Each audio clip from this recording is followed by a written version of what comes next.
Buenas tardes a todas y a todos. Bienvenidos una vez más a este encuentro en el que la literatura vuelve a convocarnos, a reunirnos y sobre todo a hacernos sentir.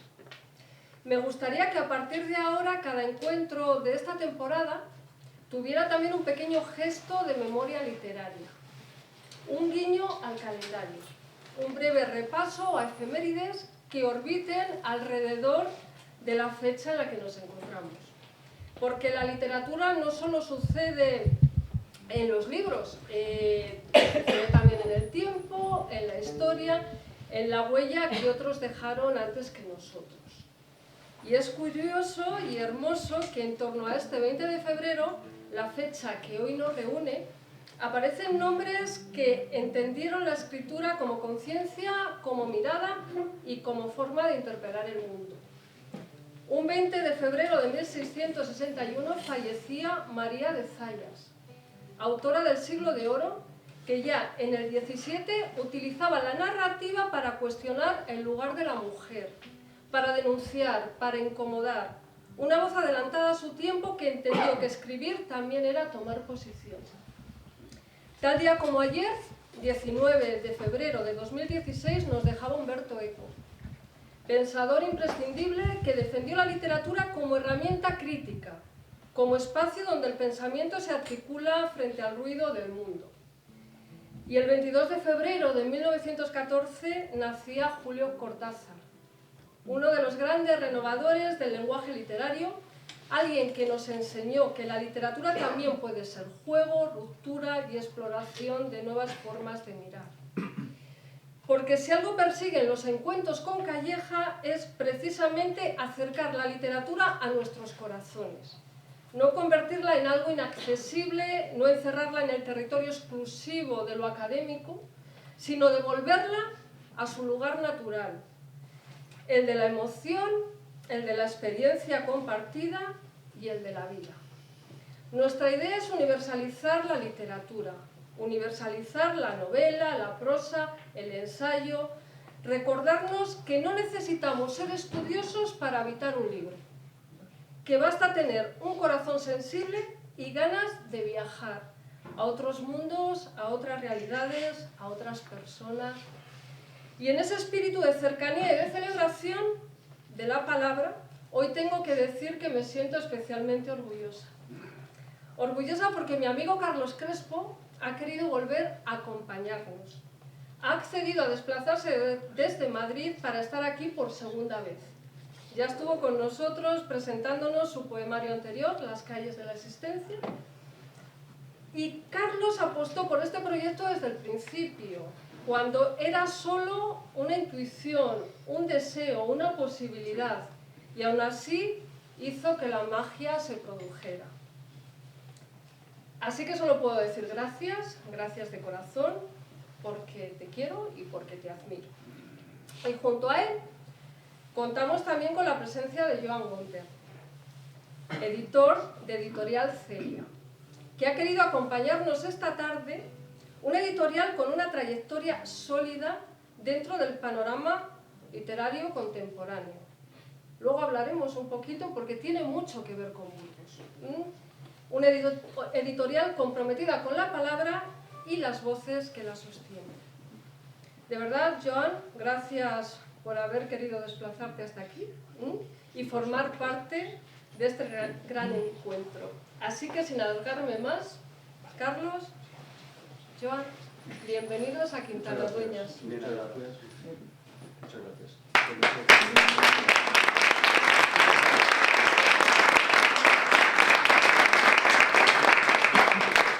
Tenemos un compañero también en la mesa, ¿verdad? Que vosotros os preguntaréis, ¿qué hace un aspirador tan elegante, no? Y es que ya lo mencionamos en el anterior encuentro, Carlos Crespo, además de un gran poeta y una gran persona, es un tipo un poco rarito. Entonces... Lo ha dicho con cariño, así que tampoco. Hombre, entre raritos anda el juego, ¿no? O sea, y sobre todo eran los domingos, ¿verdad? En tu página de Facebook. Sí.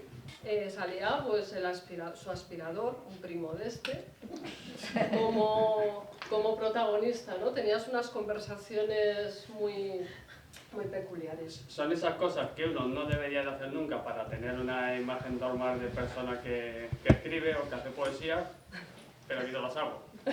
Y es porque los domingos por la mañana siempre había que hacer una publicación con compañeros y tal, y a mí sinceramente me pillaba con el aspirador en la mano. El día de estas marcas y tal, y hacía las publicaciones y decían, el hago ahora que estoy con el aspirador, pero estás todavía con el aspirador hasta que decidí hacer publicaciones con el aspirador. Y realmente salió de tal forma que la gente pide más imágenes del aspirador que poemas míos. Mira, un poeta. Lo que tiene. Es lo que tiene. Es lo que tiene. Te iba a preguntar, pero eso ya me lo contestaste, cuando empezaste a escribir, pero yo hoy voy a ir más al hueso, ¿vale? ¿Por qué escribes?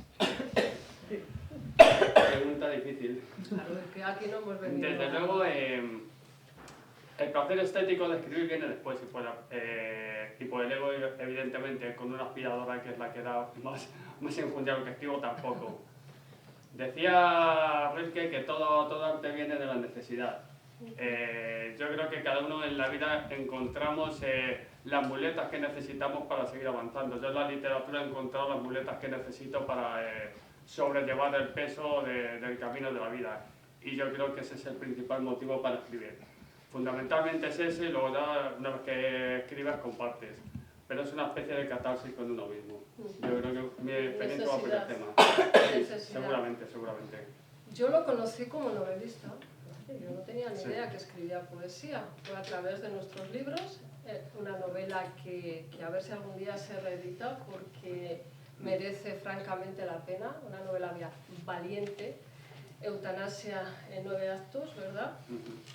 Y yo pensaba que era un novelista y que no subiera la prosa. Sí que tenía retazos casi de prosa poética, su manera de escribir tiene una voz muy peculiar, pero luego descubrí que eras un poeta con mayúsculas.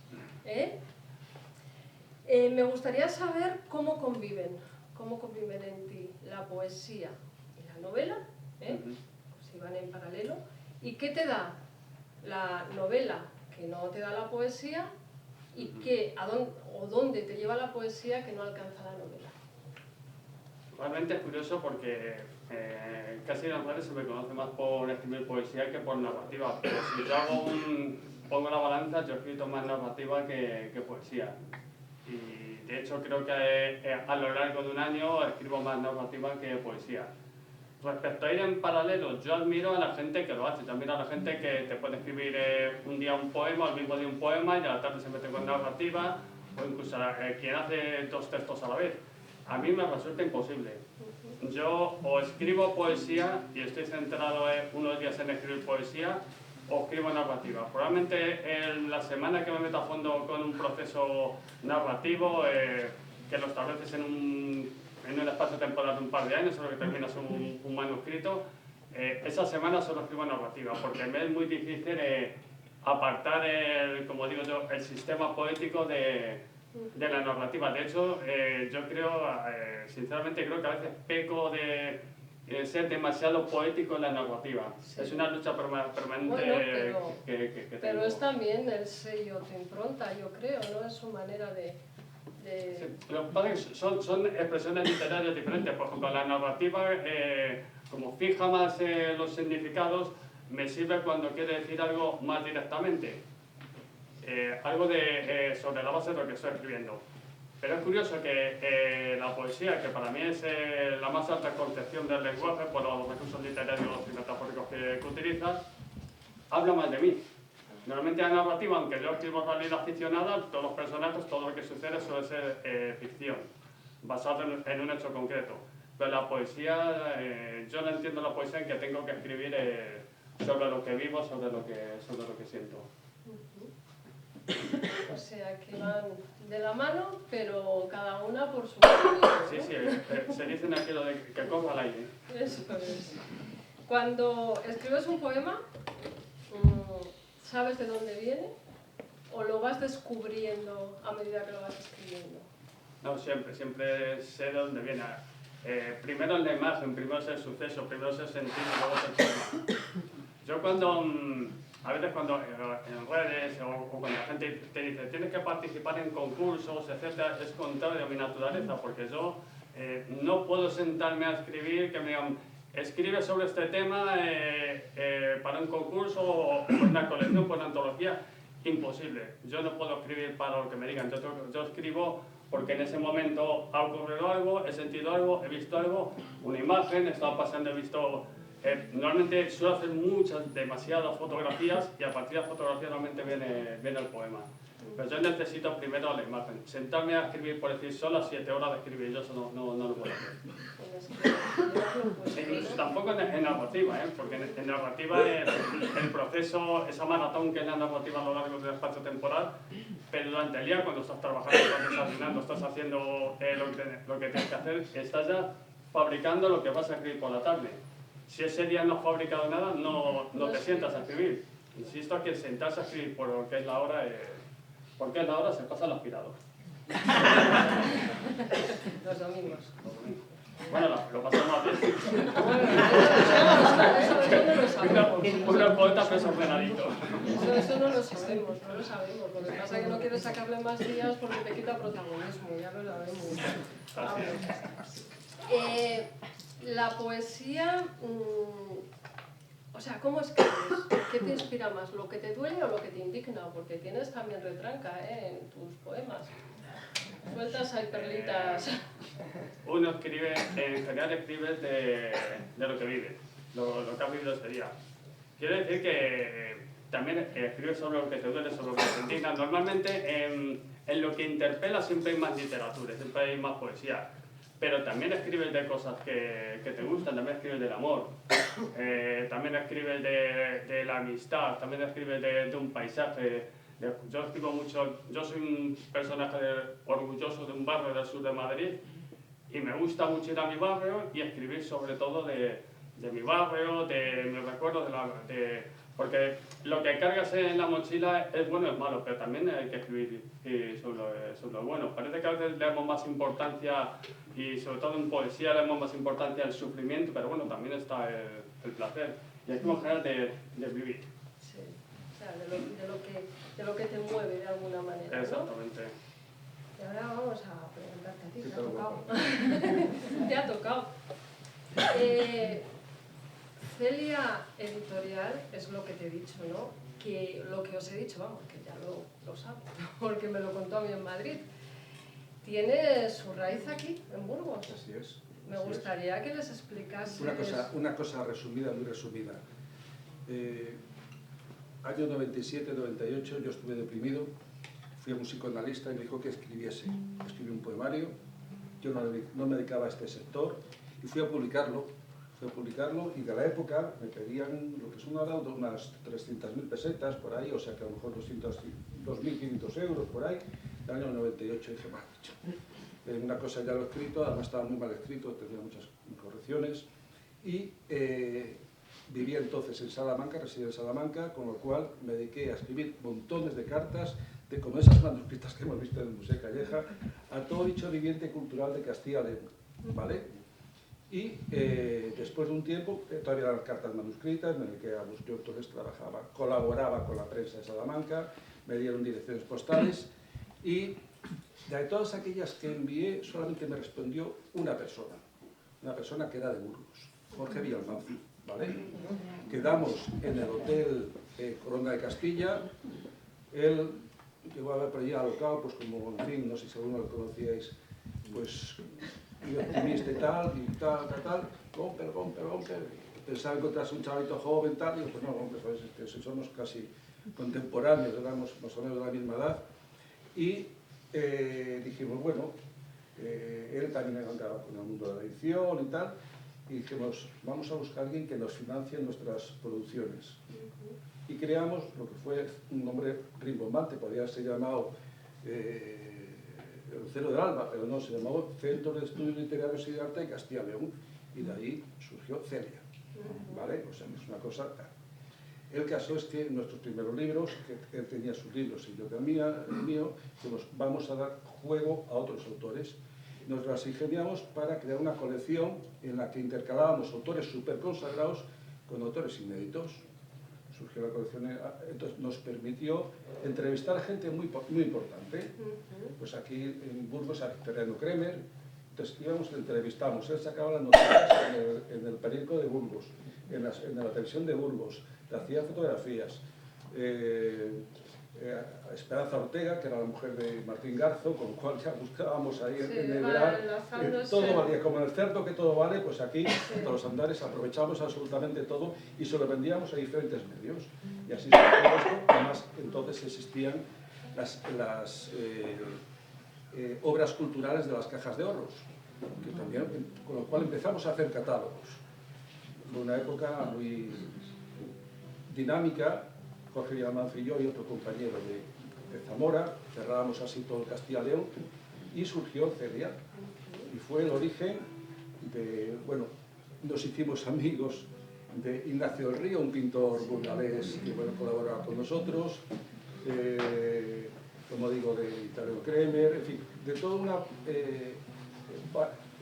en aquella colección publicamos a Luis Alberto de Cuenca, ¿a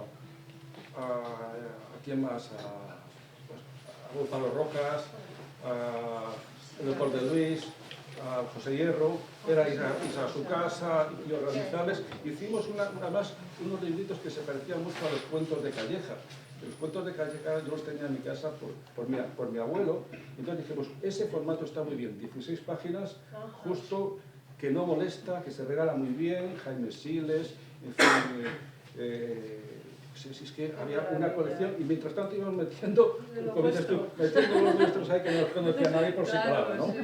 Y bueno, así surgió, eso fue a más, la asociación empezó a crecer y bueno, dijimos crear la asociación, la editorial, creamos la editorial, ahí publicó Subcírculo Escrito, los primeros libros, algunos también publicamos a Óscar Escribias, es decir, os digo nombres de autores, algún poeta, Eliseo González, que también era, pues, éramos de la Quinta. Como éramos todos muy brillantes, nuestra organización brillamos, nuestro primer libro fue La Quinta del 63, el segundo, La Quinta del 63, todos nacimos en el 63, que era nuestra edad, Jorge era en el 60. Y ahí, que lo patrocinó Caja Burgos. Bueno, fue espectacular. O sea, Caja Burgos se acoquinó y la semillita. Y fue la semillita y ahí había, pues estaban muchos autores de Burgos y otros cuantos de todo el territorio nacional. ¿Cuántos libros lleváis?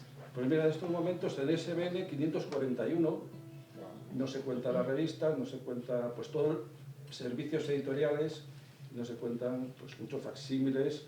Antes te mostraba un libro, creamos en el año del Quijote, creamos la editorial Abad y editamos un libro. Un libro que es un libro que se vendía a 3.000 euros entonces y luego fuimos bajando. Era una edición limitada y una edición limitada, facsímil, tipo facsímil y demás. Y bueno, pues con mucho estudio, colaboramos con el Instituto de la Lengua, con todas las instituciones posibles que os podéis imaginar del mundo de la cultura, porque eran los necesitábamos, no es que ellos a nosotros nada, pero el Instituto de la Lengua, que estaba aquí en Burgos, en el Palacio de la Isla. Sí, que se generó ahí una red. Ajá. Estoy aquí con el caserín. Y así fue. Sí. Creamos la colección de poesía, la colección de narrativa. A eso voy, porque una editorial tan consolidada, ¿no? que ya pues, que tiene un prestigio como editorial y un prestigio a la hora de captar talentos, ¿no? Y tener gente. ¿Qué visteis en Carlos Crespo? No, son muchos años mirando a los autores.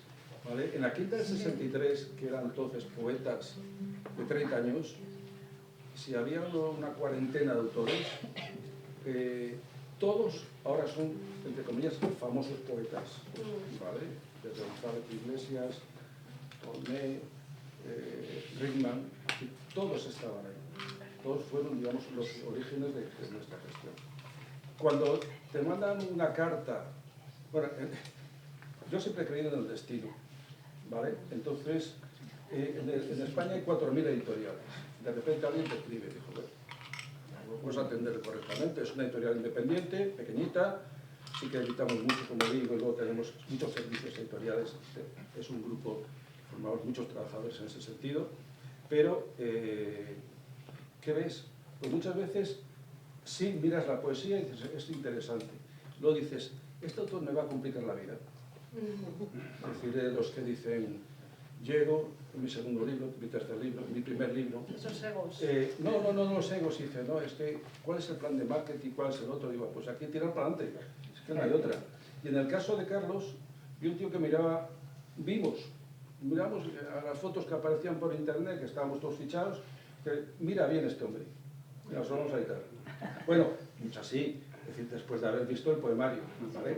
Dices, eso por un lado, y por otro, mira bien, pues hasta ahí hemos llegado. Unas veces se acierta en el 80%, no es que seamos psicólogos ni tal, pero en el 80% de las veces acertamos y hay un 20% que son muy canallas y nos complican mucho la existencia. Que puede haber calidad, pero luego te complica. La calidad humana falla. Eso. Y entonces en este mundo de los egos, Tú lo tienes todo. de los biblióticos y tal, pero bueno, con Carlos hemos acertado, en el sentido de que hay una buena complicidad, la hemos visto en la edición del libro, en el momento de movernos, en el momento de ir. ¿Por qué vengo yo hoy a Burgos y me hago 600 kilómetros junto a mi mujer? Pues digo junto a mi mujer porque podría haber venido solo, ¿vale? Estar a gusto, ¿vale?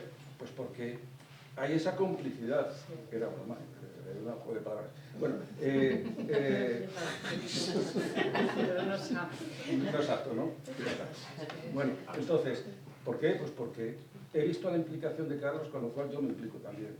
Él coordina el encuentro de poetas en el Retiro en Madrid, y yo veo cómo se implica, cómo colabora, cómo está todo el día ahí, machacándose, pum, pum, algo de manera altruista. Entonces dices, ostras, voy a apostar por este tío.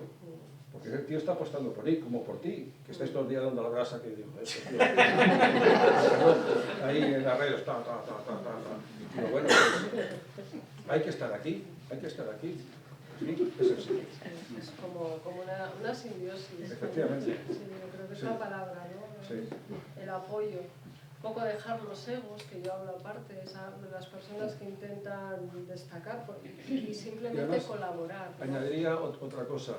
En el mundo de la poesía, de la pequeña edición, sí que es verdad que hay un movimiento económico y tal, buscas mínimos, sí que hay otros libros, otro formato de libros institucionales que editamos, que imprimimos, nosotros entramos en licitaciones públicas, que ahí es donde viene el generar el beneficio, ¿vale?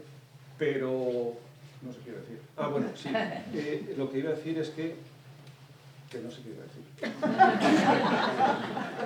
Te apuntaron algo. Realmente que es que cuando hicimos, todo lleva un proceso, empiezas el libro, empiezas a hacer las correcciones galeradas, y es que fue todo tan natural, tan sencillo, sí. Tan, ¿sabes? No, lo que iba a decir, sí, ya me acuerdo lo que iba a decir. Que en otros negocios, porque hemos colaborado con otros negocios y tal, se mueve el dinero y punto, no hay otra historia. En el mundo de la poesía no hay dinero. Es decir, son ediciones muy cortitas, el editor que vende más de 300 ejemplares es un éxito. Descontamos a Marwan porque es realmente cantautor, y entonces va con su libro, pum, pum, pum, y en cada concierto vende 40 ejemplares, ¿vale? De 40, 40, 40, sí. Esa es otra historia. Pero el que se dedica al mundo del libro y como tal, entonces aquí el problema son las neurosis, ¿vale? Hay muchos neuróticos. Claro. Y con esos hay que agregar. Y en el caso de Carlos, así, lo que te acabas de decir, todo muy natural. Entonces, como es muy natural, si tú estás, la editorial está. Si viene la editorial, el autor dando con el látigo, los que están son nuestros abogados, hay pendientes de a ver qué se les responde y más. Que los tenemos. Hombre, por si acaso que cuesten hasta. Bueno, por si acaso se pone tonto este chico. Vamos a empezar a escuchar algunos de los poemas. ¿De acuerdo? Estupendo. Vamos a poner música y voz a la ropa mojada.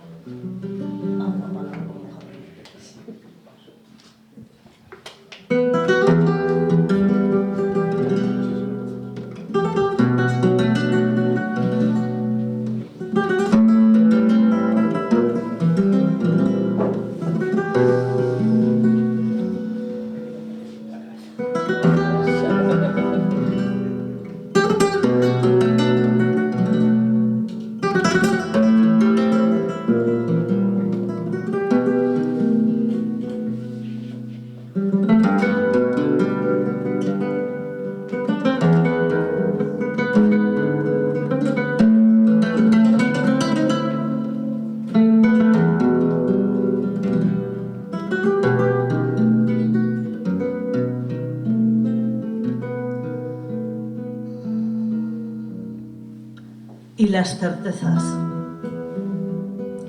Tengo el sueño envuelto en una cáscara, caprichos de la noche. Yo debería cerrar los ojos al tacto, al sentido, al dolor, al viento ocasional que produce un lírico siseo entre las hojas del ciruelo en el jardín. Y como no lo hago, las palabras se quedan entre los ojos. Nadie elige escribir como camino. Está ahí, aparece, y te adentras en él. Pero, ¿qué otra cosa puedes hacer si detrás tienes un barranco? En el techo oscuro de la habitación se encienden tus palabras. Creo que todo esto de la escritura está sobrevalorado. No lo sé. No tengo respuesta. Me haces pensar, ¿sabes? Certeza. Está sobrevalorado el silencio, la impertinencia, mostrarse ausente, la duda como norma, pasear bajo la lluvia, profanarse a sí mismo, negando la pulsión del instinto. Otra certeza.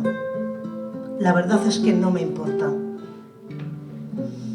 Será paradójico, lo asumo, pero yo me abrazo con cada verso que escribo. Lo demás es irrelevante en mi maleta. Sucederá un momento mágico en algún lugar, una primera hoja dará un salto al vacío, provocando el otoño. Pero ¿cómo no intentar escribir ese poema? Da igual que no le importe a nadie. Me gusta pasar la yema de los dedos por tus labios antes de un beso. También lo sé, cursi y estúpido, tampoco me importa. No me busco en el sol, ni crece la hierba por mí. Has escrito, ¿no? Como quien deja un enjambre frente a la puerta. Tú, que cuando lees mis textos, brotan violetas.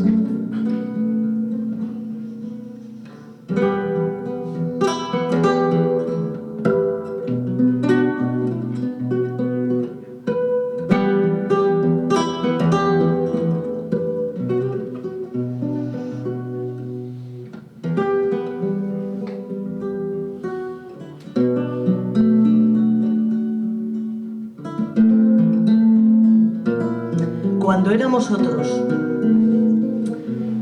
nos bebimos el corazón en ese bar de palabras mal escritas y todo dejó de ser nuestro, sin que lo haya sido nunca, mientras pensábamos formas indoloras de vivir.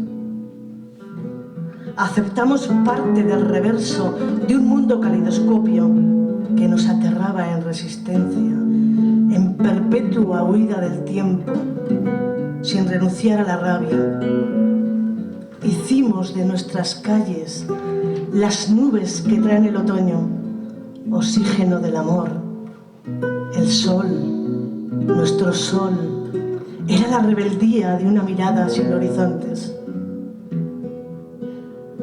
Intentamos retener en la memoria fotografías ocres de felicidad, imágenes que recordaban los momentos de orgullo que nos mantuvieron erguidos. No sabíamos aún nada de nosotros. Se tarda tiempo en comprender que no estamos vacíos. Es el mundo el que está vacío.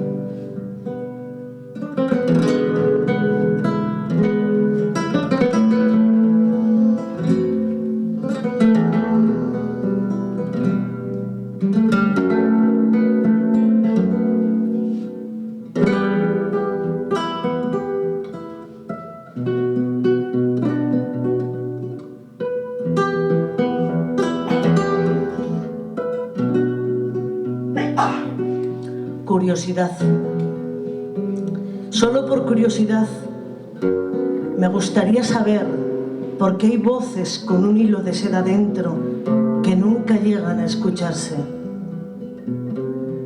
¿Hasta qué parte de la suela hay que lamer las botas tragar silencios, clavar las rodillas sobre una inmensa meada de poder y sabiduría. Solo por curiosidad me gustaría saber cuál es la pistola que mata y cuál la que salva. ¿Por qué se corta el árbol si la vista no alcanza? Se saca lustre a la penumbra. Un pensamiento es un riesgo y el suicidio una mariposa volando bajo el agua. Una curiosidad más.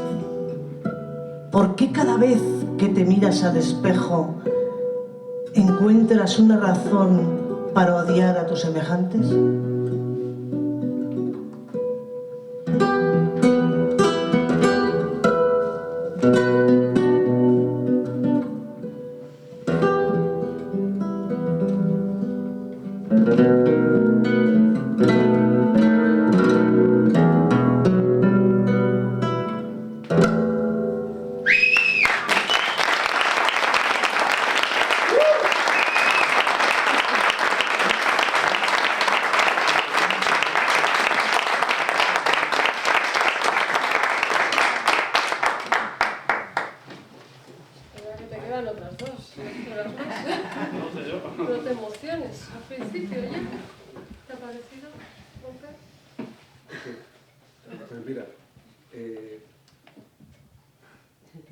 Llevo un mes intentando aprender a tocar la guitarra.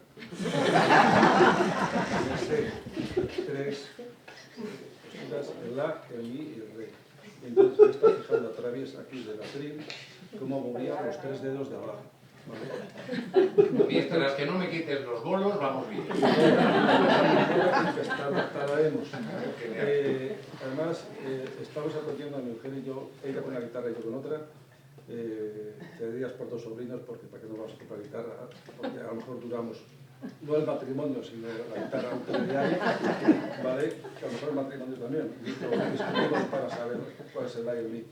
Y os agradezco porque realmente habéis engarzado muy bien música y palabra. Muchas gracias.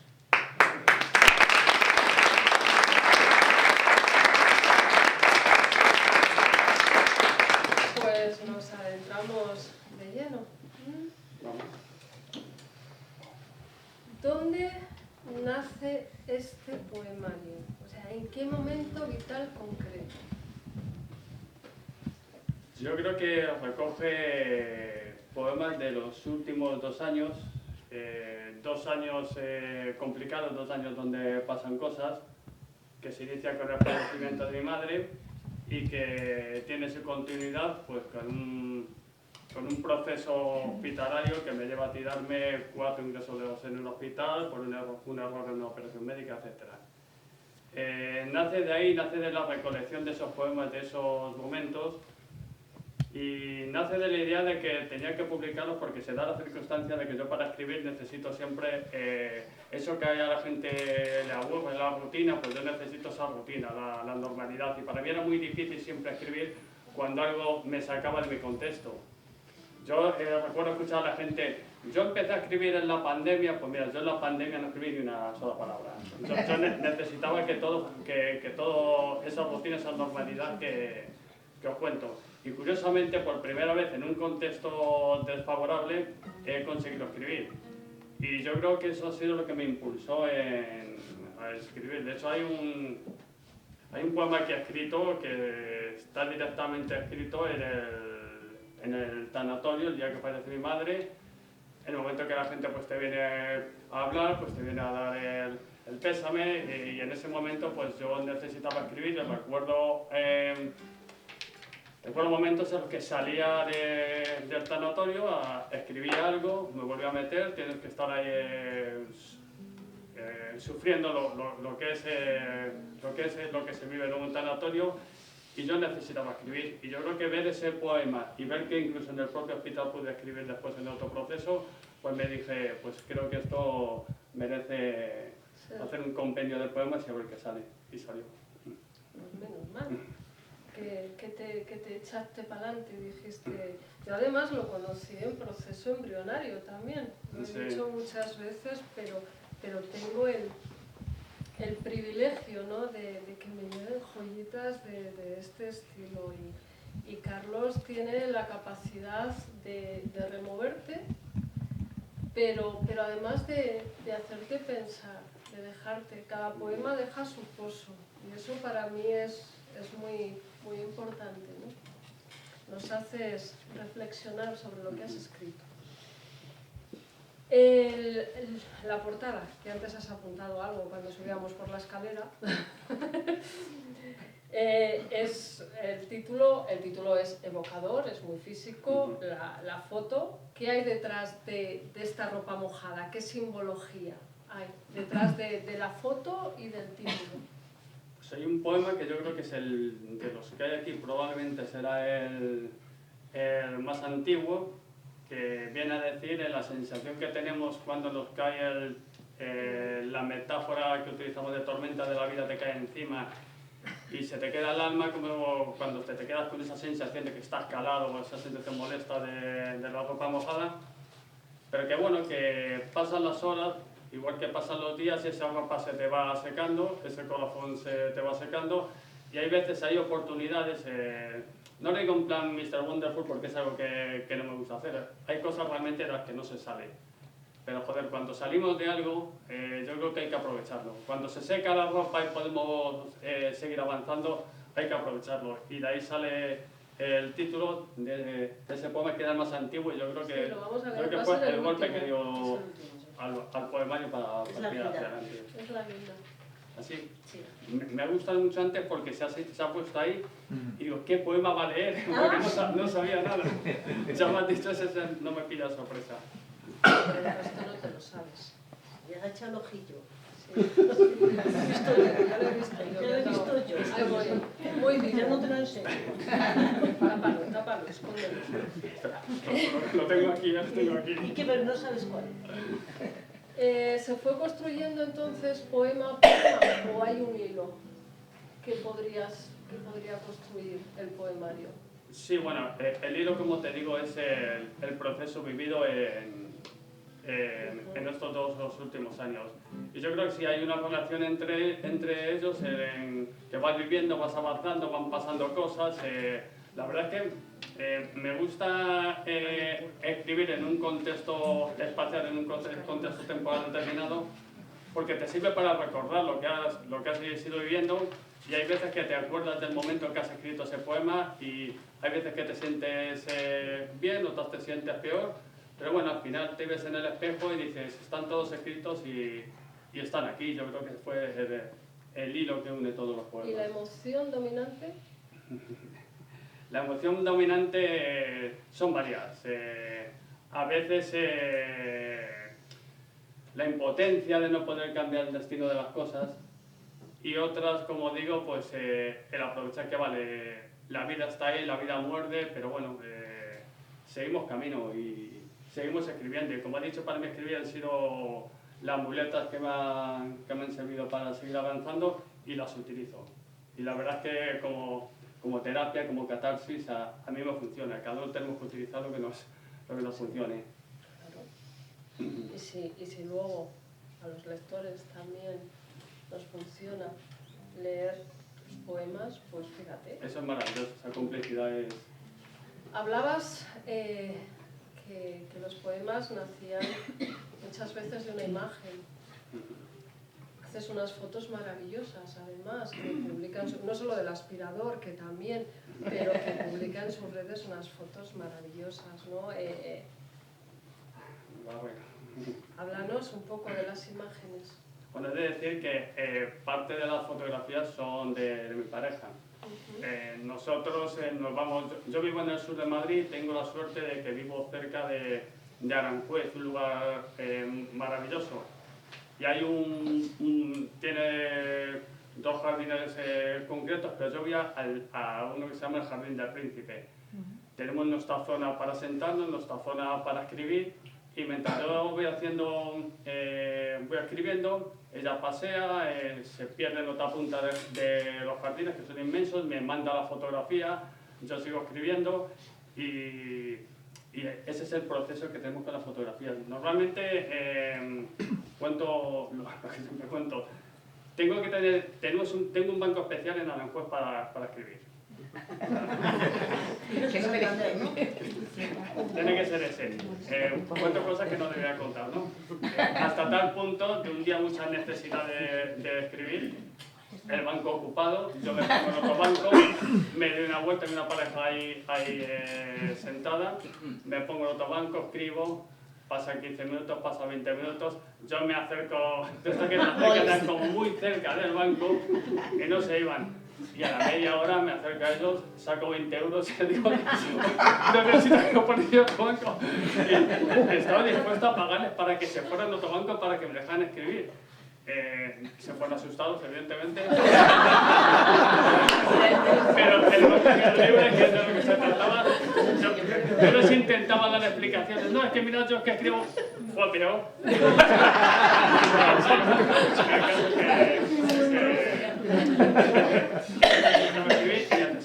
necesito para escribir.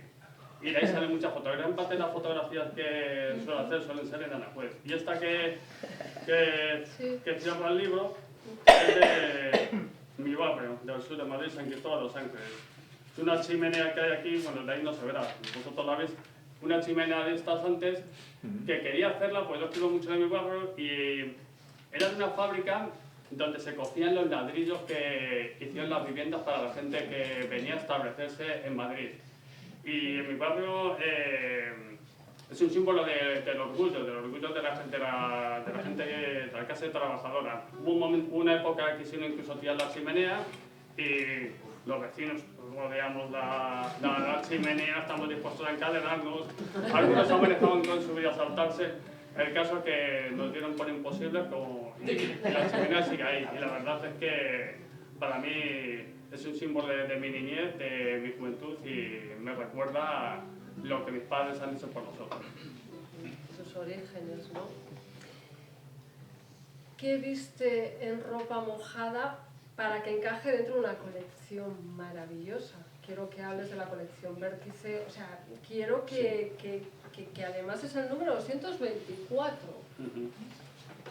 y estás acompañado de grandes. O sea, él es muy humilde. Me siento abrumado, la verdad. Pero... Pues mira, en un principio la colección se iba a llamar colección Vértice. Dijimos, bueno, empezamos en el siglo XX, a lo mejor hasta llegamos al siglo XXI. Y un día hablando con la Almudena Grandes, precisamente nos dijo, había una colección Vértice que era de una literatura filial al falangismo. Y dijimos, pues vamos a separarnos aquí de conceptos raritos y que, por cierto, conceptos raritos, lo digo como abro paréntesis, hoy hemos estado comiendo el Lerman y había allí un montón de gente con muchas cámaras de fotos y había un inicio de campaña electoral. Bueno, cierro paréntesis. Cierro paréntesis. Allí estábamos ahí, junto al mirador, con los versos de Zorrilla. En fin, una cosa un tanto anacrónica, ¿no? ¿Qué me habías dicho? Sí, la generación del vértice. Entonces fue generación del vértice. Vamos a ver, el mundo editorial no es tan fácil o no es tan difícil, y eso que nosotros somos una editorial, como digo, una editorial pequeña.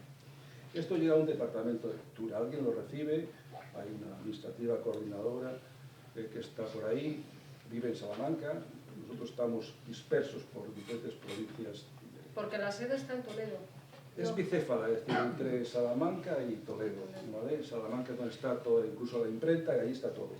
La parte, y yo pues me trasladé a Toledo, y de la parte comercial hemos estado durante 15 años, he estado durante 15 años trabajándome la parte del Mediterráneo y del sur de España. Bueno, pues hacemos esa pinza y funciona las dos Castillas. Entonces, sí que hay un departamento de lectura, alguien que eso lee. En nuestro departamento de lectura, a mí me gusta siempre que haya mujeres. Las mujeres leéis mejor que los varones. Hay otra sensibilidad, otra perspectiva, no es una cuestión de género, es una cuestión que es así. después de muchos años, es en fin, a nosotros nos funciona, ¿vale? Tanto poesía como narrativa, incluso como ensayo, ¿vale? Es decir, que no es que tal, los históricos, tochazos, bien, tal. Pasan un informe y a mí realmente el libro ya me llega cuando ya está editado. Es decir, yo tengo que a modo hacer las presentaciones y demás. Me pasa por todo un proceso. Sí que es cierto que con tu libro, por ejemplo, el libro está muy bien escrito. Ya no entramos en el contenido. Siempre decimos que los libros son los autores, pero en cuanto al continente, la gramática, la geografía y tal, está muy bien escrito.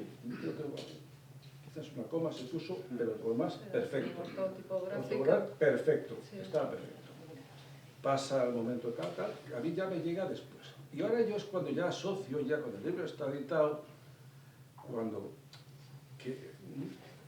veo que entra bien, que entra bien el texto, es un poemario, está muy bien articulado, incluso los diferentes prólogos también. Hay un prólogo tuyo, y entonces digo, ostras, ¿qué vínculo tienen estos dos? Hay otro, a veces es un libro que lleva otros 2 prólogos más. Tres, sí, en total 3. Lorena, 4. Sara Martín y Daniel Sánchez. Pachulo. No, Pachulo Chulo, este libro. No entramos en... ¿Me has asustado? No entramos en discusiones, ni en citas, ni en conceptos. Nosotros hacemos el libro. Para nosotros es el objeto. Y además, en esto sí que... Cuando yo entro y ya empieza la parte comercial, es curioso, porque una vez me decía un autor, es que es mi libro, y de repente tú hablas de referencias. Es que esto es una referencia, es como una lata de sardinas, es un código de barras. Y ahí es donde entramos los editores, que tenemos que estar haciendo puente entre el autor, con su carga poética, con su contenido, con los prologuistas, con todos, con el fotógrafo, con el concepto, y la parte comercial, los distribuidores. Y además, curiosamente, nuestro distribuidor, Distrifer, en Madrid, su calle siempre me recuerda a Burgos, es una calle muy poética, porque se llama calle Valle de Tobalina, ¿vale? Entonces, de algún modo, esto es un paréntesis por hablar bien de Burgos, pero ahí es donde vamos nosotros, y son como lonjas de pescado, pero lonjas de libros, donde es un mercado, en los polígonos industriales. Y os disteis cuenta que podía encajar. Y este libro encajaba, es el 226, digo de 500. Entonces, son muchos libros de poesía leídos ya para saber que este libro nos puede interesar. ¿Cómo se vende un libro de poesía? Poquito a poco. La Voz, tal, huelga, una presentación, ferias, que este año empezaremos a dar vueltas por ferias. Lo vende el autor, lo vende el editor. Nosotros tenemos que hacer un libro atractivo, por eso estas imágenes muy cuidadas, esos títulos, la colección, pero siempre el autor detrás, o delante o al ratito, el prologuista y todos estos movimientos culturales que son muy interesantes para que se promocione el libro, que luego se vende. Porque a lo mejor yo tengo 700 entradas, tenemos 700 entradas en el Facebook, tal, diarias, que se venden 3, oye, pues bienvenido 3. Otras veces, a lo mejor entran para otros libros, para otras presentaciones, entran 4 y compran 4. Sí, pero chico, pero eso no es una ciencia exacta. ¿Cuánto se van a vender? Os puedo contar una anécdota. Uno de nuestros mentores en el mundo de la poesía en Castilla y León fue Antonio Colinas, que es amigo, ¿vale? Y yo recuerdo que una vez le editamos un libro magnífico, pues editó una fundación, también otra fundación de León, Corrado Blanco, y lo imprimimos nosotros, lo editamos nosotros y lo comercializamos nosotros. Se vendió un libro y estaba en el listado 1, comercialmente 1, y estaba en el listado de los libros más vendidos del Cultural. Ahí lo dejo. Ahí lo dejo. Esto es así. Es así, es paradójico, sí, te metes en un mundo. Lo importante del libro es que esté vivo, o sea, que se hable de él, sí, que se mueva. Las redes sociales son muy importantes sí, en este aspecto, es una herramienta fundamental. Y no, incluso la colaboración del autor, una vez que el libro sale, ¿qué vamos a hacer con el libro? Yo este año hemos enviado a los diferentes autores del año pasado, incluso a uno de hace 2 años, un listado de ferias a las que vamos a ir. Carlos respondió diciendo, a todas en las que no haya que hacer noche, porque me duermo al volver. Vale, perfecto. Entonces vamos a ir a diferentes ferias, a Madrid, a otra. Otros no han respondido, otros han dicho que no les interesa. Entonces, que esa labor la tiene que hacer el editor. si no estás ahí, Claro. el libro no es porque lo hayas escrito. Es decir, ahora estamos viendo a los diferentes escritores que están dando a la brasa todo el día, incluso todos los programas. Bueno, sí. ¿Por qué? Pues porque están promocionando su libro. Sí, sí, Y sí, ponen sí. el libro en todos los sitios, en todos los foros donde se les pueda ver. Eso es promocionar el libro, es hacer, porque realmente, no me entretengo más, no se entretengo más, se compra lo que se conoce, en poesía se conoce poco. Eso es. ¿Vale? Es. E incluso y hay todo- menos difusión. Hablamos, incluso yo te os puedo decir, una presentación que hicimos con otro de nuestros mentores y amigos, Luis Alberto de Cuenca, que lo hicimos en un centro cultural en Madrid, y estábamos 4 personas en la mesa y un señor ahí sentado.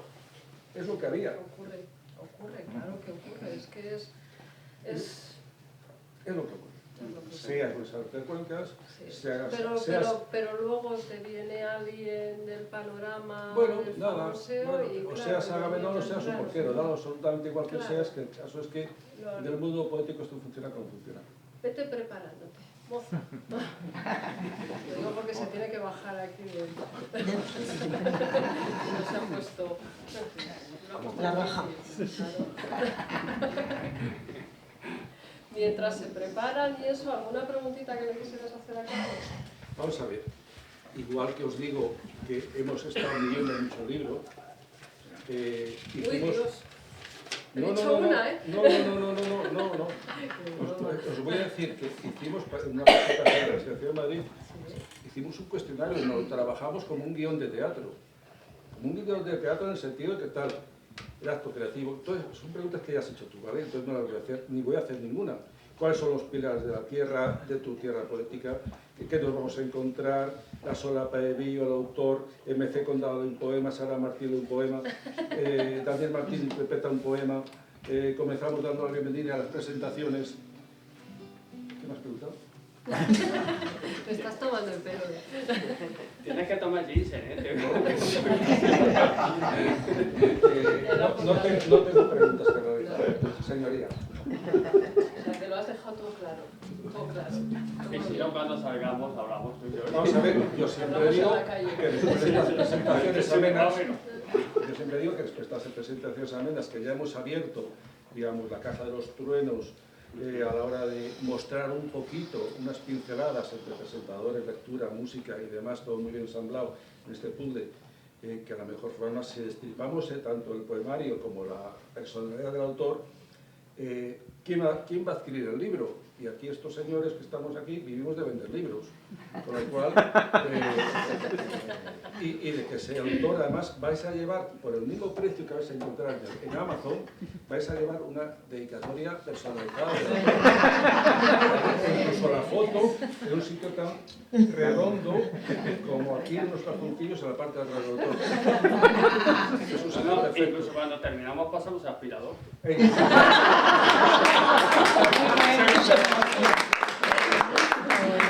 a la segunda.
Aquella fotografía. 25 años de una fotografía son tantos. Todo me parece tanto últimamente. 25 años y te recuerdo en el balcón del hotel con una nitidez impropia. Solo tú podrías quebrar la física de las cosas. Tú que has caminado sobre partes de mi existencia que desconozco. Yo te hablaba ese día de este mundo ajeno que nos miraba al revés, haciéndonos sentir boca abajo. Ya había aprendido a hablar sin saber si me escuchabas, y tú entendiste pronto que no hablaba para ser escuchado. Hablo para que nada crezca en mi interior. Sin embargo, creces ahí donde no hay nada fértil. No has dejado de hacerlo. 25 años. De la fotografía solo quedó un retrato. ¿Qué habrá sido de ella? El misterio de los cajones seguro que se lo sabe. También tus palabras. Miremos nosotros el mundo al revés. Creemos el desconcierto. Y así lo hiciste. Y así lo hacemos. Yo te miraba. La Torre Eiffel también lo hacía. Ambos rendidos al sendero abierto que ofrecía de tu boca al cuello. Huesos y hierros estremecidos en una mañana de París. 25 años. Ya no sabemos qué está boca abajo. El mundo, nosotros, tampoco nos importa. 25 años son piel, verdad, amor de dolor y dolor de amor.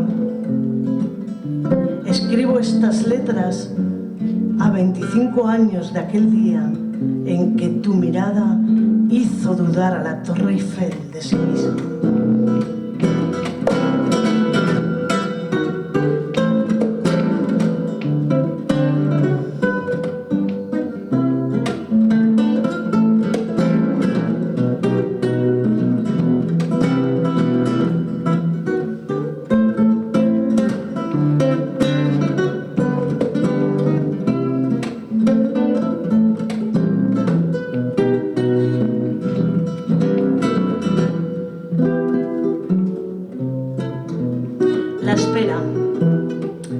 Espero el tren con un libro entre las manos, con una paloma negra que arrulla recuerdos entre las manos, con el deseo de tu tacto encendido entre las manos.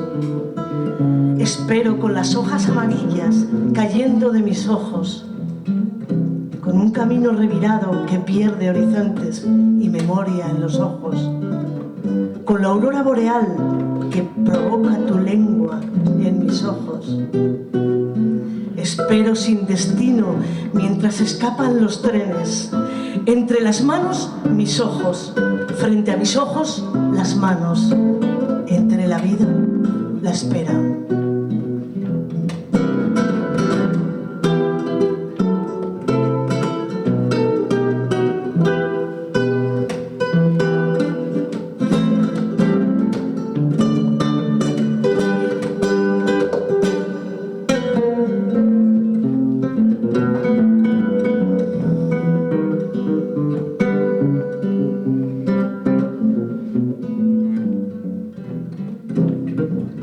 Piel de otoño.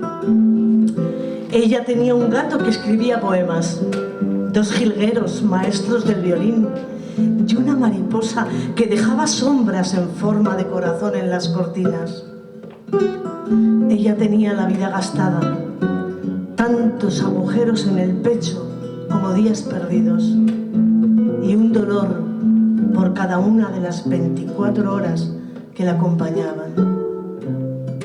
Como no se pierde lo que no se ha tenido, no añoraba la esperanza, tampoco el deseo.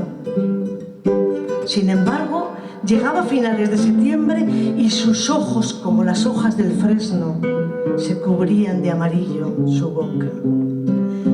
Su boca era la orquesta de los tiempos y despertaba el delirio de un recuerdo con un poeta triste que le escribía versos de otoño sentados en su banco entre los árboles del parque. Ella era de piel de otoño, ojos húmedos y de besos con sabor a añoranza.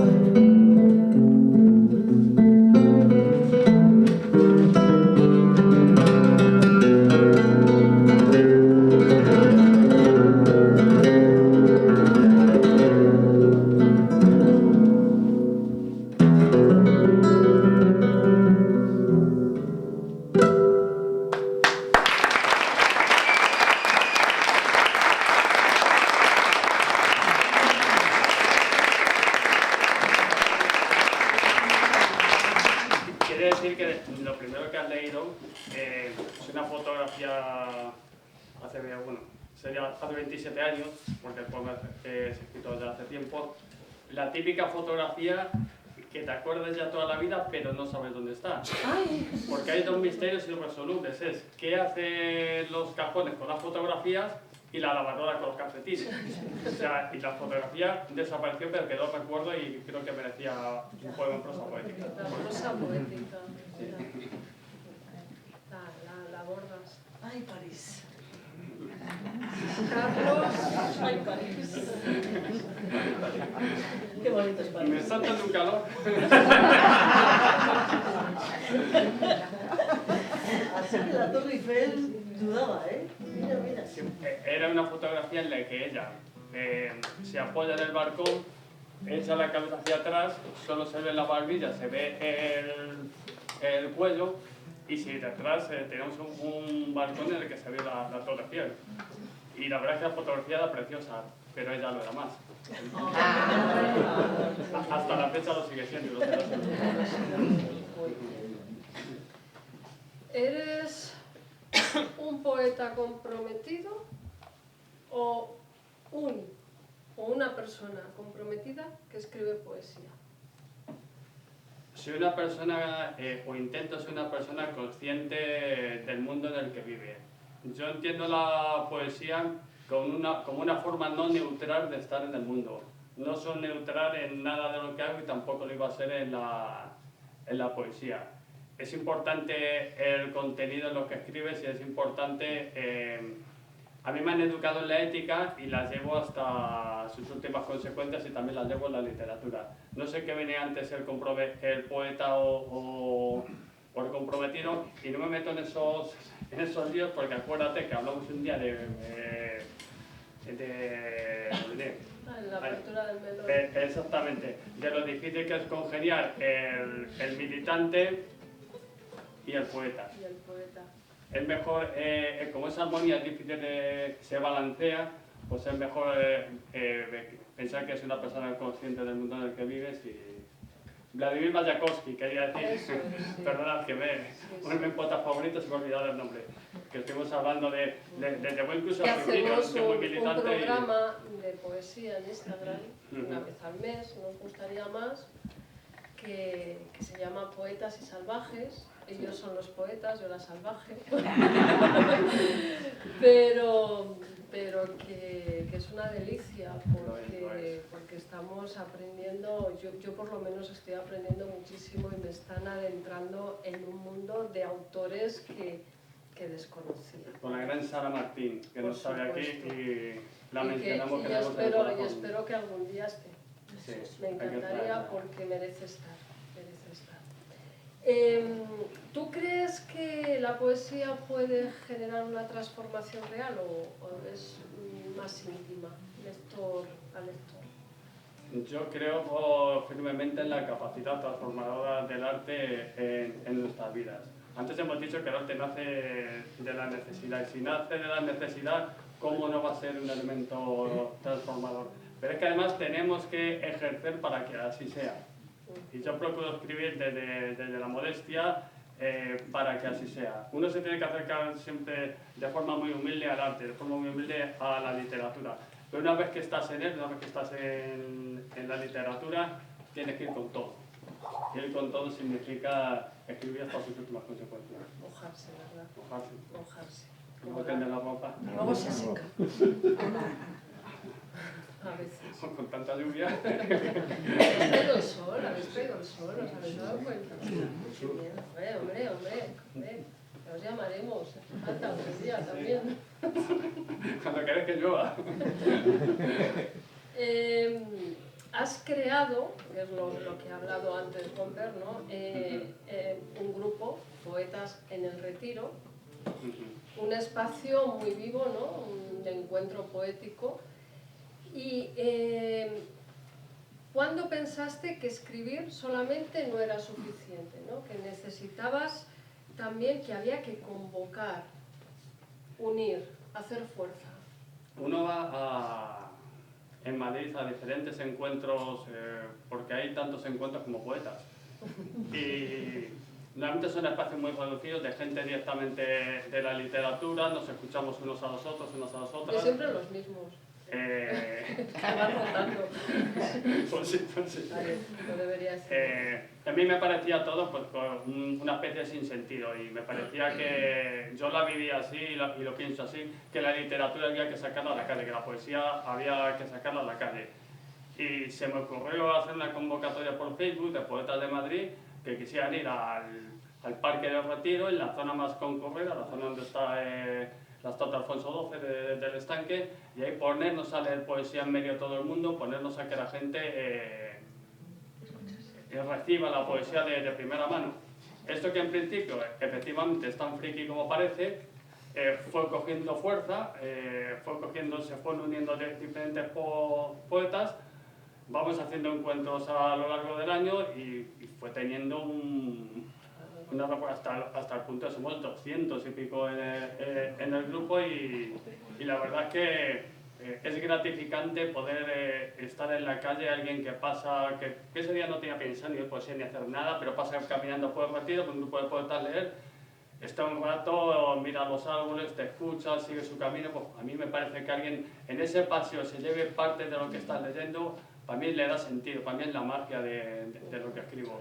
Y ha funcionado también que lo seguimos haciendo. Pero os llamaban la atención, ¿verdad? Ah, bueno, sí. Claro, sabéis que la cultura continuamente está bajo sospecha y la poesía más. En el Retiro se ponen hacen música, diferentes actos de todo tipo, gente se pone a bailar, a hacer temas espirituales, temas religiosos, y nosotros vamos con un altavoz, porque al crecer más, pues es un espacio amplio, pues nosotros compramos un altavoz, además que fue el típico acierto de los poetas, o sea, que compras un altavoz que se oye poco. No, pero tenía luces. Yo vi las luces y dije, para adelante. El caso es que se oye poco, pero aún así la policía viene expresamente a nosotros a decirnos que tenemos que quitar el altavoz. Es una cosa cristiana, pero lo hacen. Y les quisimos explicar, de verdad, si se nos oye más a grito pelado que en el... Pero es que el altavoz, según la normativa, pues el altavoz lo escondemos, dejamos las luces y eso para que pero vamos, no hay nada que haga de un poeta, para bien o para mal, y la Policía Municipal de Madrid no va a ser, desde luego.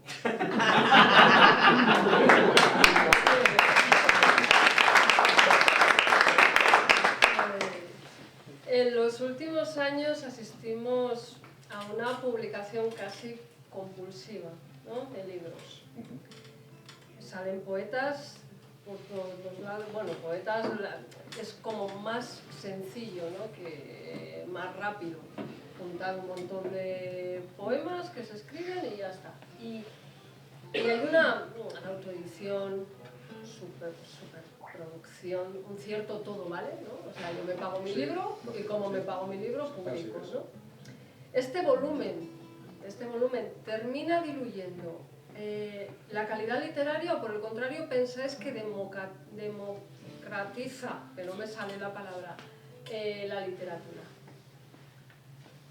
Bueno, vamos a ver, has abierto el melón de la actualidad editorial. Vamos a centrarnos en la poesía. Se editan 17.000 poemas al año en España. Poemarios. No sé cuántos salen divididos en 365 días. ¿Cuántos se venden? Julio. Contando domingos y festivos y fiestas de guardar. Entonces, 46,57.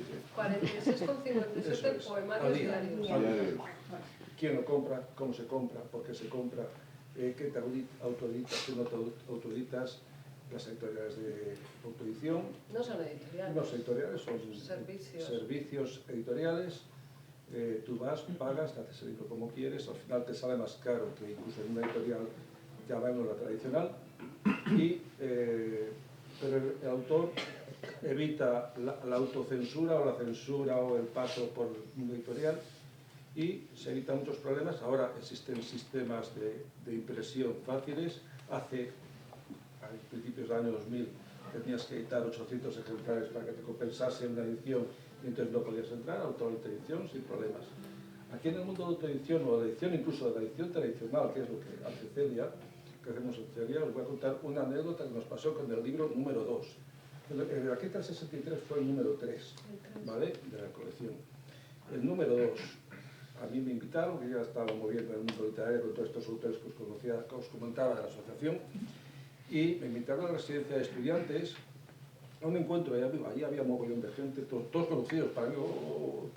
Estabas ahí desde editores, Munares, que somos muy amigos de entonces, el de Hiperión, que es para mí mi maestro, autores, ahí, todos estos grandes poetas, están ahí todos.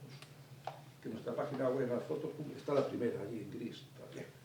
Y de repente yo vi a un par de ellos y dije, yo te quiero publicar. Entonces empecé a reimantar, con muchos de la Raqueta 63, aparecieron por allí. Y había una autora que luego ha publicado varios libros, era amiga. Le dije, me encanta lo que has dicho, lo que has leído, tus poemas me chiflan. Me chiflan. Y por cierto, hablando de chiflan, hicimos aquí un libro en Burgos que entró en todos los colegios de Castilla y León, que se titulaba Me chifla la poesía.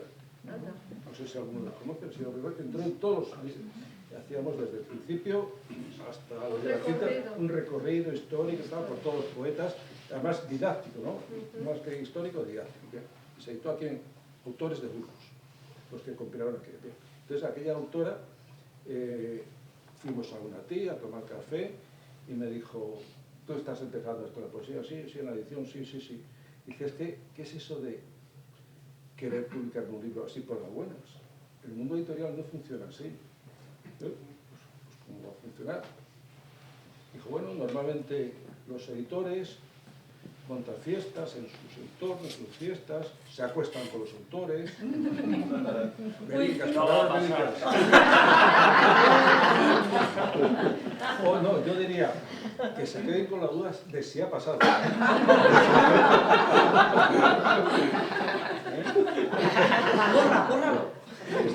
El caso es que no tengo intención, pero si quieres que nos acostemos, pues, en fin, tampoco, bueno, pues hacemos lo que podamos. El caso es que dijo, no, y a partir de ahí somos muy buenos amigos, tenemos una relación de amistad de 30 y tantos años, con muchos libros, muchas colaboraciones, muchas cosas juntos. Pero hasta ahí llegaba ese punto, ¿vale? La autoridad sobre la autoridad, que ahora vemos otros estratos que estamos viendo en la prensa estos días. Es el concepto de autoridad, el concepto del editor, que es el todopoderoso, que tiene capacidad para sacarte del ostracismo de tus libros, de tus poemas en folio y llevarte un poemario libro que puedes ver en la casa del libro. Eso se ha perdido con el mundo de la autoedición, que uno autoedita lo que quiera, claro, así se ve, pero claro, esos libros compiten con otros libros porque todos queremos que nuestros libros estén en un estante en el Corte Inglés o en la casa del libro. Y entonces, ¿qué pasa? Que una novedad editorial, lo mismo que hemos dicho, es 46, que no hay problema de que se atraganten las librerías, porque la novedad editorial son mes y medio, no llega a los 2 meses, y se destruyen. O sea, quedan algunos residuales por ahí en el libro y en algunas librerías, otros pasan regalas por ahí los amigos, pero saturas el mercado. Entonces el mercado es un mercado sobresaturado y con una calidad infame. Pues ya no pasa solamente en los libros de poesía, incluso se ve en la rapidez, el entorno, el no pensar, en que todo vale, en las noticias, los periódicos, con los pies de fotos de los faldones de la televisión que aparecen con faltas ortográficas, es decir, muchas veces, en fin, es todo el mundo de las redes, todo vale, yo mi libro, es decir, yo conocí a un señor que no se publicaba el libro, vivía en una funcionarios, institución, y entonces el libro de su hija, y entonces fue un poco enradicado del tocho, y en un centro de funcionarios que había 300 personas, dejó 300 libros, eso, el libro de mi hija son 10 euros. Ese día vendió 150. ¿Por qué? Porque no lo vas a hacer feo, pero no solo compras por eso, no lo haces feo. Te obligan. Te sientes obligado. Efectivamente. Y luego pasa que muchos libros interesantes, que se editan de manera que son interesantes, voces nuevas o voces antiguas, no caben en los estantes de las librerías, o no hay un criterio para colocarlos ahí, y vas a pedirlo y tal, en fin, esas cosas. Es el pez que se muerde la cola, es muy bonito democratizar, que ya no se lo escriben los de siempre, Sí, una élite, ¿no? una élite que Sí. estaba ahí, que tenía acceso a las Pero editoriales. nos hemos ido al otro extremo. Nos hemos ido a otro extremo. Que no quiere decir que no haya libros autoeditados que tengan Que son, calidad, efectivamente. pero ya se les Eso lo dan a Claro. una empresa que te edita tu publicación, que lo mismo te da que la página de créditos exista o no exista, una página de lo mismo, cortesía, sí. que los capítulos empiecen en par, impar, que no estén bien numerados, que los pliegos no estén bien foliados. Es decir, Claro. hay una serie de cuestiones. Y te entregan que, el librito, como que viene el de Televisa y te da tu efectivamente, paquete con de tu libros caja, y adiós. haces la foto, lo pones en las redes Y adiós. y empiezas a venderse a los Y empiezas amigos. a sacrificar a los amigos. Eso es. Eso es. ¿Tú qué opinas? Porque de esto también hemos hablado, ¿eh? Sí, lo hemos hablado. Opino que hay una vulgarización de los contenidos dentro del arte y afecta también a la literatura. Hay una especie de necesidad de tener una presencia constante en lo que hagas. Viajar, donde estés tienes que mandar el selfie de que estoy viendo esto, estoy haciendo este cuadro, estoy comiendo en tal sitio. Y a mí me da la sensación de que también has llegado a la literatura y hay un excesivo deseo de ver tu nombre impreso en algo. Yo creo que, como digo, hay que acercarse a la literatura con mucho respeto y con mucha humildad. Claro. Y hay que tener cuidado porque esto tiene un mercado y saturar ese mercado, Claro. pues al final es contrario a lo que quieres hacer. Yo creo que antes de hacer un proceso, o sea, escribir no es necesario publicar. Parece mentira que digas esto, que venga a presentar un poemario, pero el 80% de lo que yo tengo escrito no lo ha leído nunca nadie ni lo va a leer nadie. Lo escribes en ese momento, lo has disfrutado, lo has compartido y poco más. De hecho, yo publicaré un par de libros más y poco más publicaré porque no me parece necesario que yo publique mucho más, sinceramente. Y parece que es contrario al sentir de la gente, que hay unas ganas de otro. El otro día cuento esto porque soy realista, porque así me sirve de terapia para que lo escuchéis también. En un chat de poetas, hablando de la inteligencia artificial, porque hay quienes están utilizando la inteligencia artificial para escribir narrativa y para escribir poesía. Un poeta venía a decir, además lo decía, hay gente que no tiene vergüenza ajena, lo decía ante mucha gente, que lo de la inteligencia artificial está muy bien porque te sirve para montar los poemas más rápidamente, para montar un libro, y decía, es que así, en vez de un libro al año, puedo sacar 2 libros al año. Y yo digo, pero ¿qué te ha hecho la gente para que le des 2 libros al año? O sea, pero fijaos que hay concepto de escribir poesía, de pensar, necesito escribir 2 libros al año. O sea, no tiene nada que ver con la realidad de lo que creo yo que debe ser la poesía. Así es. ¿Y en qué proyectos estás metido? A mí eso de que solo escribas 2 libros más no me hace ni pizca de gracia. O sea, yo creo que no es marcarte un plazo, sino que nos tienes que dejar compartir, o sea, los tienes que compartir y dejar leer lo que escribes de vez en cuando. O sea, yo soy partidaria de que los libros tienen que respirar.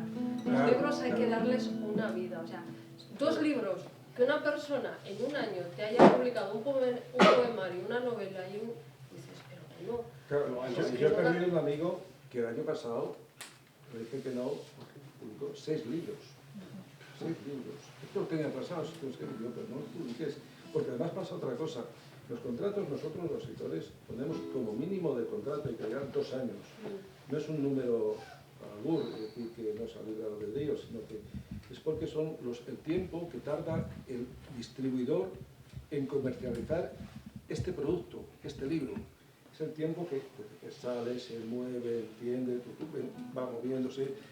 Los libros, además, ahora ya menos, porque ya es el tema de lector, pero llegan a tener como hasta 3 o 4 pegatinas de las 3 o 4 librerías por las que han pasado, ¿no?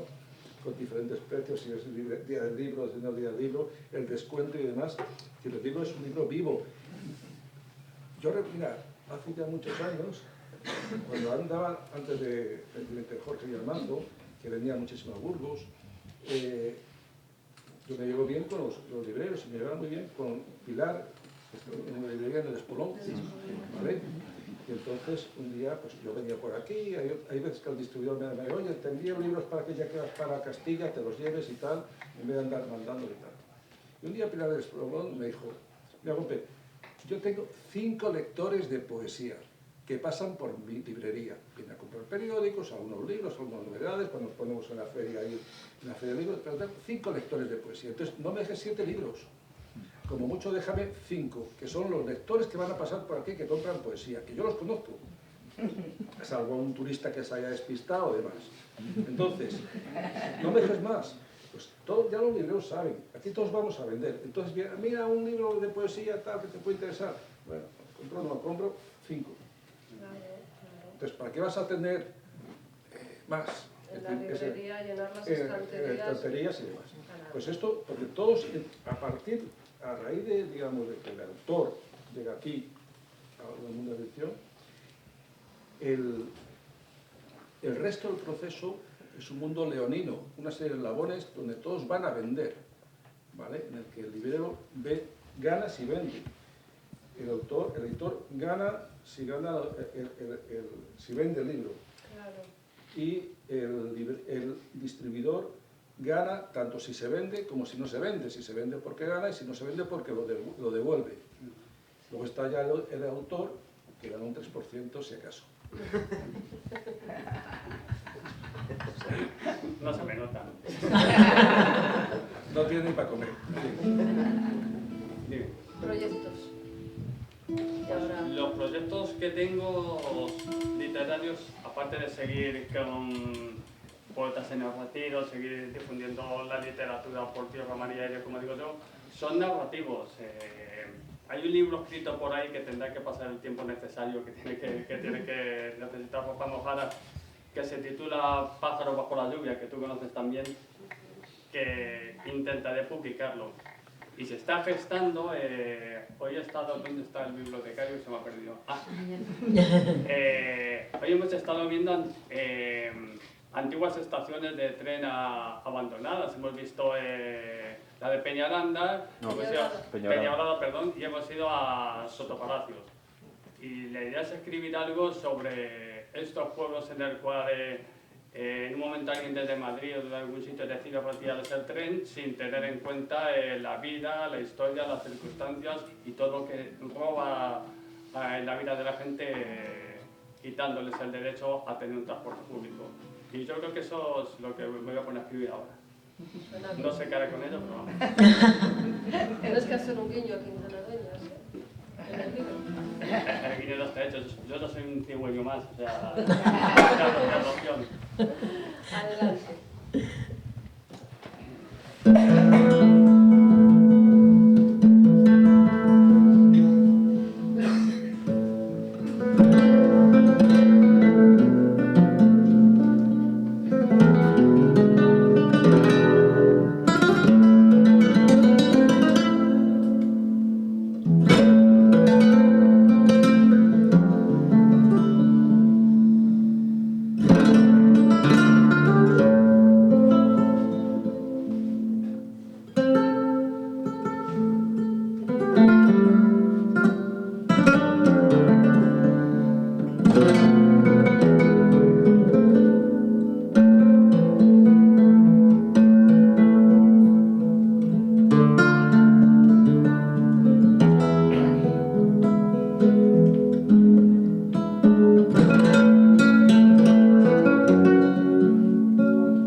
Intolerables.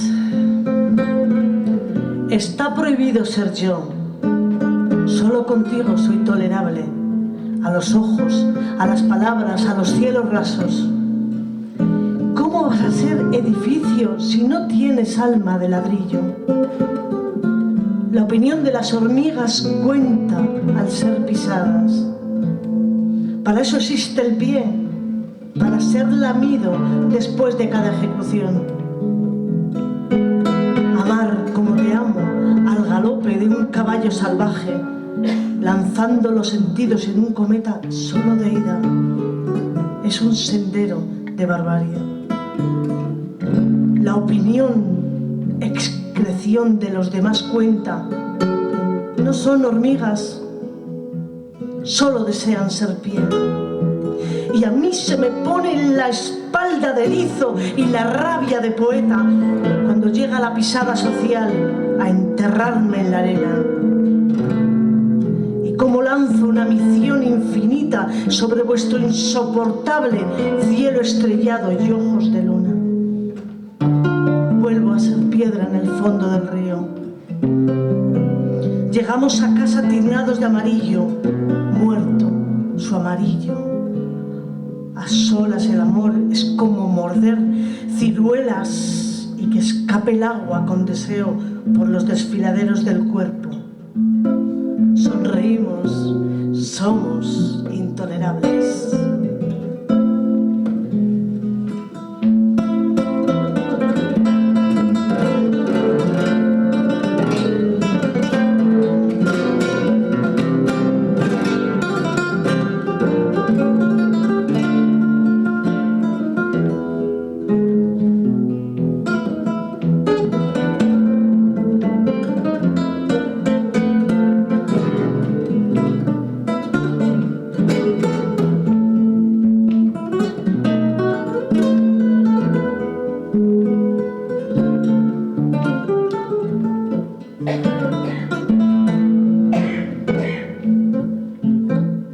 Volver.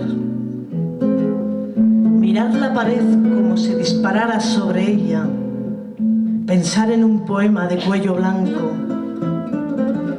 Buscarme una mañana en mi infancia y descubrir que ya no existo. Si te cambian las aceras, te han robado la historia. Si en cada ladrillo ha muerto un beso, muere la vida para vivir de otra forma. Con el viento muerto y la lluvia seca. Yo nunca estuve en la oración correcta, ahora tampoco. ¿Dónde está la causa que vigilaba los colores?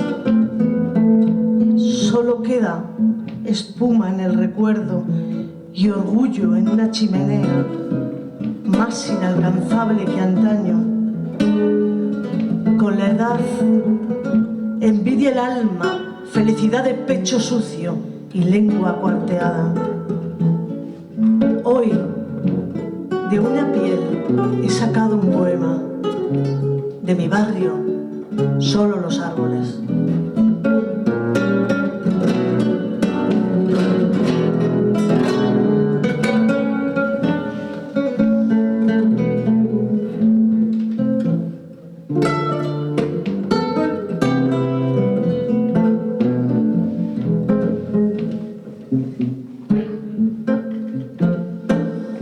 Ropa mojada. Había ropa mojada, no había llovido. Había unos ojos mojados, no eran los míos, tampoco los tuyos. Tal vez serían los nuestros. Había sueños colgados como si fueran ropa mojada, al sol entre el olvido. ¿Recuerdas que me pediste la lengua para tender la ropa? Había un calendario con días de piedra y fines de semana de algodón y azúcar. Había un plato sobre la mesa, frío ya, olvidado, como si fuera ropa mojada, hambre mojada, tristeza mojada. Un tren que llegaba al silencio, un encuentro en la memoria.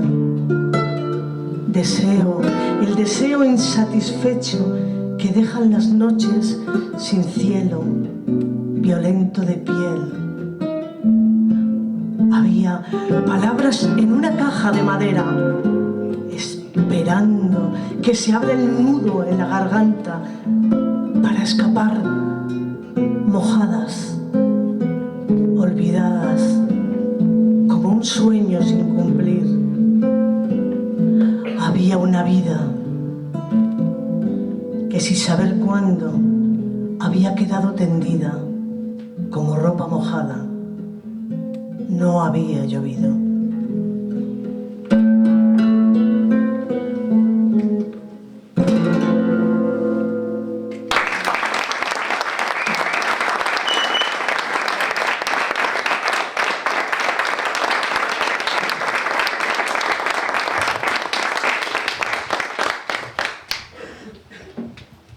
Pues ahora ha llegado el momento de que el público te haga alguna preguntita. Estupendo. Primero, para abrir, para romper hielo, Marisol Santiago me ha dicho, que nos está ahora escuchando y viendo, que te hago una pregunta. Si pudieras pedir algo a la poesía, ¿qué sería? Que no me abandone.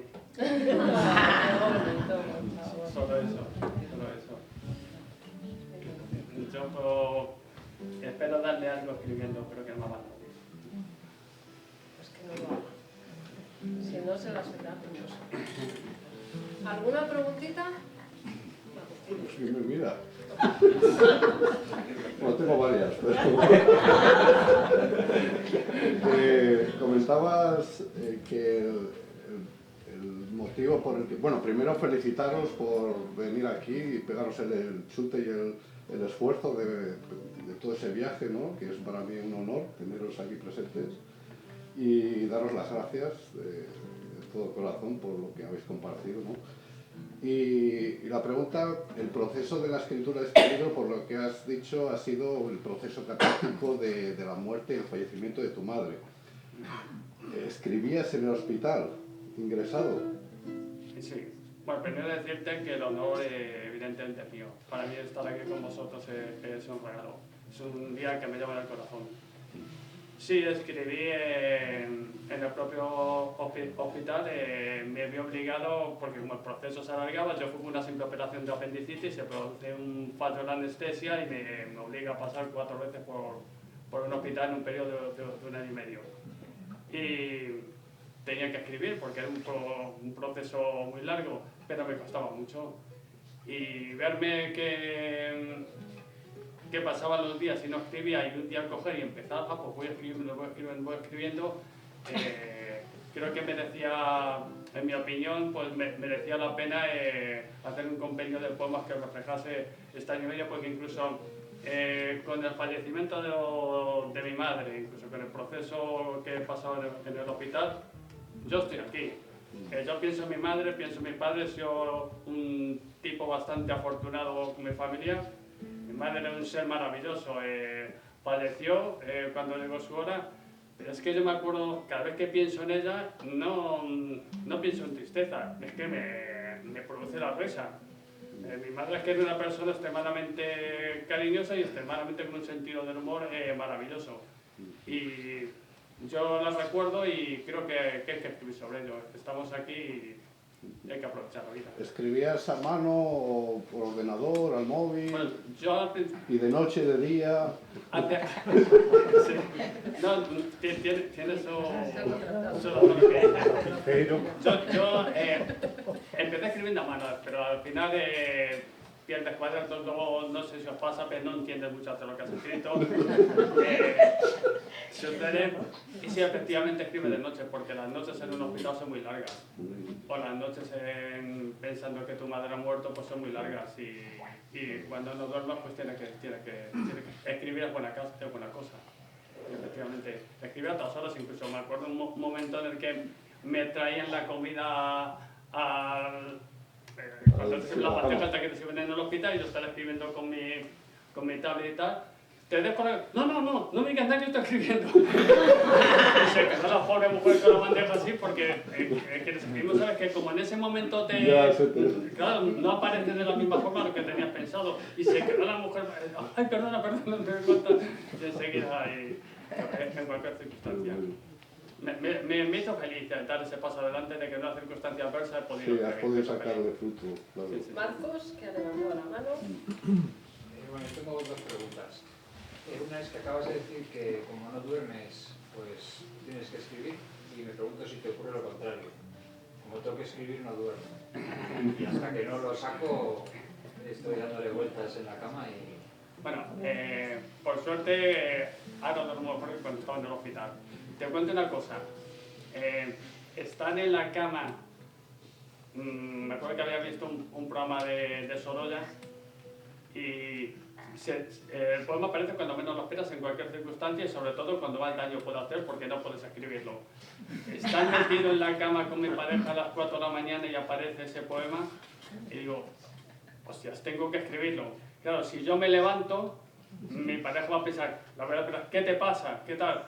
Pues tirarme 3 horas despierto haciendo la más o menos hasta las 8, luego 3 o 4, recordando el poema, pum, pum, pum, no te lo... Y las 8, pum, pum, pum, recordando el poema. Te levantas a las 8 y ya no... No, pero despiertas a la persona que tienes al lado y prefiero no... Los baños sí que vas. Contaba mejor la Pero vida vuelve. que la poesía. Tengo más educado esas necesidades que la necesidad de escribir. Sí, y hay veces que ocurre al contrario, que es que realmente prefieres escribir que dormir. Es que hay veces que lo sientes la necesidad de escribir y, vamos, a lo largo del día... el día es largo y puedes aprovechar para dormir, para pasar la aspiradora, todo. Muchas gracias. ¿Otra pregunta querías hacer, Marcos? Sí, bueno, ahora se me ha ocurrido otra, pero bueno, decirte la que se me acaba de ocurrir, que no sé si tendrás alguna situación concreta, digamos la más llamativa, en la que necesitabas escribir y te has escapado o te has puesto a escribir en un momento extraño, inoportuno, o te has tenido que aguantar. Voy a seguir contando fricadas. Había abierto recuerdo en el colegio, aunque esa poesía tiene mucho que ver conmigo, pero yo me metí en la poesía por Becker y me metí en la poesía por Becker porque vi, bueno, tenía 13 años, porque vi el efecto que causaba en mis compañeras de clase. Y me acuerdo de estar escribiendo de una compañera de la que yo estaba profundamente enamorado, y evidentemente no, y llamarme la profesora, Carlos, sal, y decir, no salgo puesto escribiendo un poema. O sea, es que tenía, realmente me iba a sorprender, pero claro, yo tenía la necesidad extrema de escribir ese poema. Y no salí, escribí el poema y... Supongo. Pero no por el poema. Pero a un poeta que está un adolescente que está escribiendo poesía para la mujer que le gusta, ¿tú te crees que le importa que le supera? En absoluto. Hubiera hecho lo que me hubiera dicho. Escribe en el medio del océano y yo hubiera escrito en el medio del océano. El amor es eso, si no, nada. ¿Y le diste el poema? Sí. Ah, ¿y qué tal? Seguramente le di unos 40 más. Luego vino la orden de alejamiento. Fuimos amigos, pero nada más. Sí, yo tengo una curiosidad, porque has hablado, a mí pues, como con emoción, de la chimenea de la fábrica de ladrillos de tu barrio. Sí. Entonces, ¿tienes algún poema que hayas escrito a la chimenea? Porque es que lo has descrito como que el de volver, da igual. Sí, ahí aparece. en alguno lo mencioné yo continuamente. El de alma de ladrillo. Sí, exactamente, continuamente. Muchos de los poemas que escribo están presentes en mi barrio. Es que tuve la suerte, fíjate, yo crecí en los años 70, años 80, unos años en el sur de Madrid, jodidos porque entró la heroína, bueno, La heroína entró en generaciones anteriores, en la mía entró la metal, speed, etc. La droga golpeó muy fuerte en los barrios del sur de Madrid, pero aún así no perdimos las ganas de vivir y no perdimos el orgullo, y puedo decir que tuve una infancia feliz. Tuve una infancia feliz de la que me siento orgulloso, y me siento orgulloso de mis padres, de mis vecinos, de cómo ellos de barrios que no tenían nada se echaban a la calle para conseguir un centro de salud, para conseguir una parada de autobús, para conseguir un colegio, y yo eso siempre se lo debemos a nuestros padres. Lo poco que no nos han robado todavía, o poco que no nos hemos dejado robar, ha sido gracias a ellos. Y gracias a la gente del barrio. Tengo un sentido de barrio muy grande y además muy orgulloso de serlo. Y otra cosita, ¿cómo te sentirías o invitarías o contratarías a Inmaculada a leer tus poemas en el Archivo de Madrid? Porque es que cada vez que les lee yo te veo que estás, vamos, Yo a Inmaculada le pongo un ático en Serrano. La verdad es que es curioso porque cuando tú escribes un poema ya lo has escrito, lo has compartido, y en el momento que lo lee alguien deja de ser parte de ti. Y lo que yo he escrito ya lo hace bonito leyéndolo, y yo se lo agradezco muchísimo.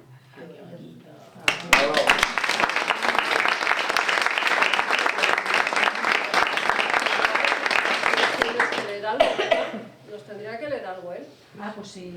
Me tengo que meter yo en tu piel para poderlo leer, ¿eh? ¿Sí? Hombre, no. Menuda piel tienes. Bueno.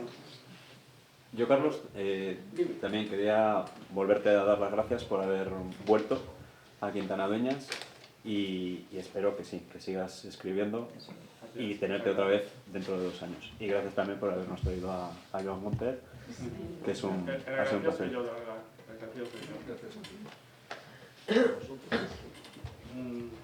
¿Tengo que ponerme ahí? Pues lo ves mejor, se te oirá mejor. Cuidado con las No lámparas, estropeces. los cables, que ya tenemos antecedentes. Os voy a pedir perdón por adelantado, porque voy a dedicar esto que he escrito a una amiga del barrio, de estas personas que en un momento de su vida son abandonadas. El sábado conseguimos que los servicios sociales actuaran, se lo llevaron al hospital. Yo por la noche escribí esto y la verdad es que llegamos tarde porque al día siguiente falleció. Entonces, con vuestro permiso, voy a leer esto para ella. ¿Os parece bien? Sí. Dice así.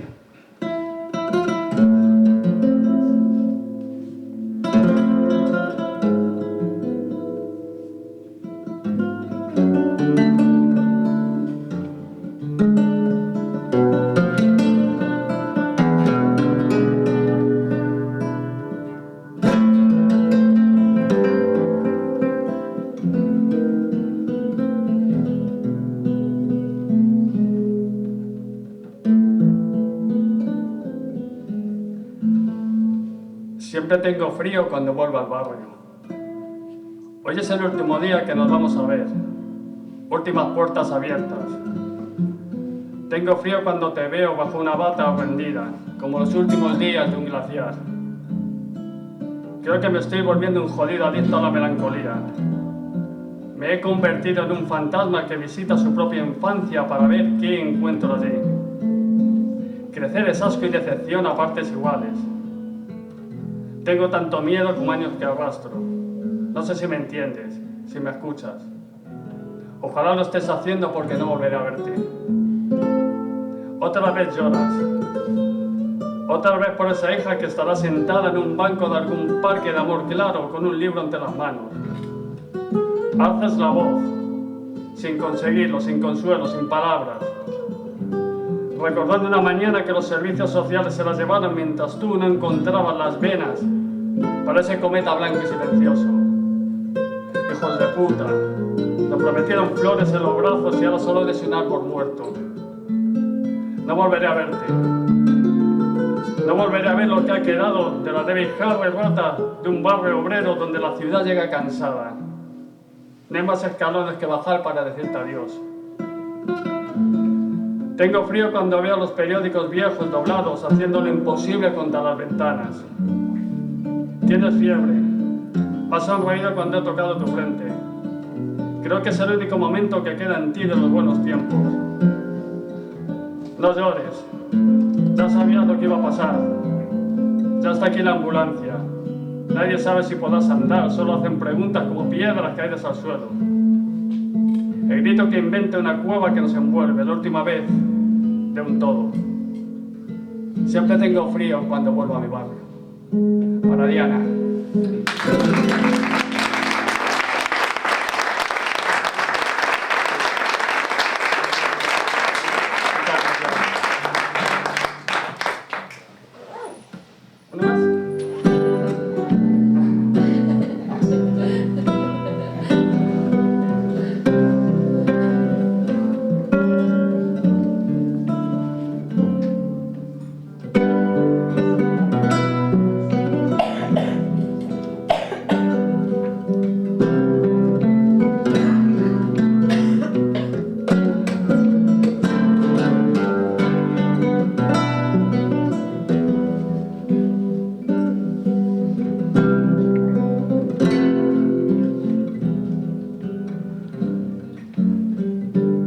Amanece como una canción de The Beatles.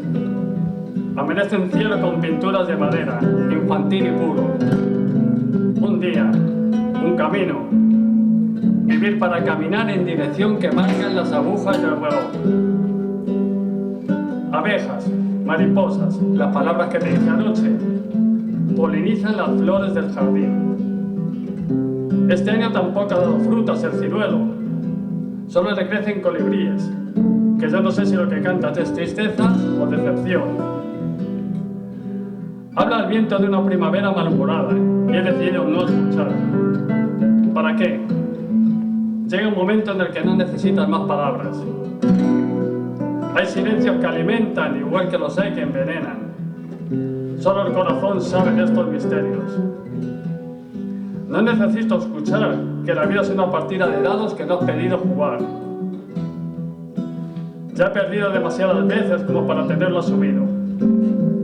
Tampoco un buen consejo que sea bálsamo de mi propio fuego. Soy un tipo de alma incendiaria. Hay que perder muchas batallas para escribir un poema. Demasiadas. Tantas como para que sea imposible apagar las calderas de tu pecho. Solo así es posible entender un amanecer como una canción de The Beatles. A Day in the Life.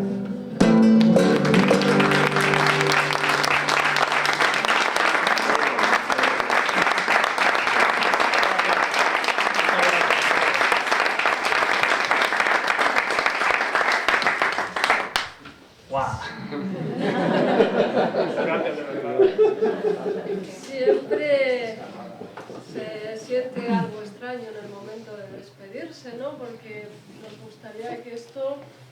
Tenemos que terminar, pero nos gustaría que esto continuase, ¿verdad? Pero... Yo no me siento despedida, me siento muy unido a toda la gente que estáis aquí, muy agradecido. No sé.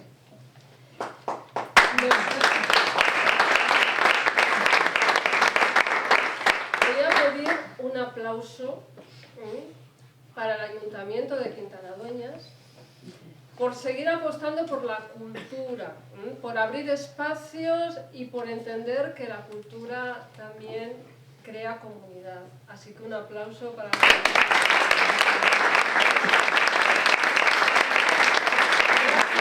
también a la biblioteca, que es casa de libros, pero también casa de lectores, y eso es importantísimo.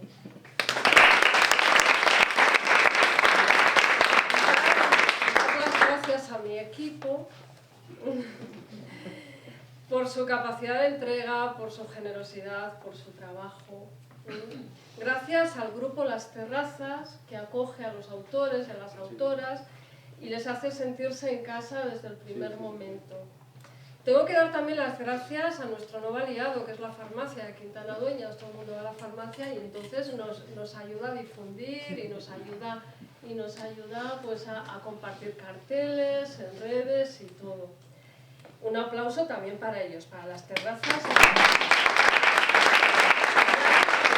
Gracias también al TACE 2.0, que nos da de cenar, yo creo que nos va a dar de cenar, no sé yo, a este paso, pero que también nos regala la oportunidad de seguir viviendo la literatura alrededor de una mesa, ¿no? de celebrar cada encuentro. Quiero pedir un aplauso enorme para Mariano Mangas, un maestro, un guitarrista de talento y una sensibilidad extraordinaria, que además pone la música al servicio de la palabra y su generosidad al servicio de la cultura. Un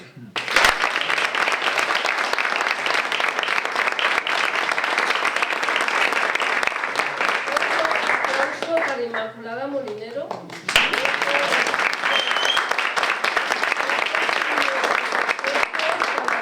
Lleguen directamente al corazón. Gracias a vosotros, a vosotras, os lo digo siempre y no me canso de repetirlo, sin vuestra presencia esto no sería posible. Sería un ensayo, no una función. Y por supuesto, gracias a Carlos, gracias a Joan Gomper, porque de verdad que os agradezco de corazón el que hoy estéis aquí conmigo. Gracias a ti, gracias a haberte contado.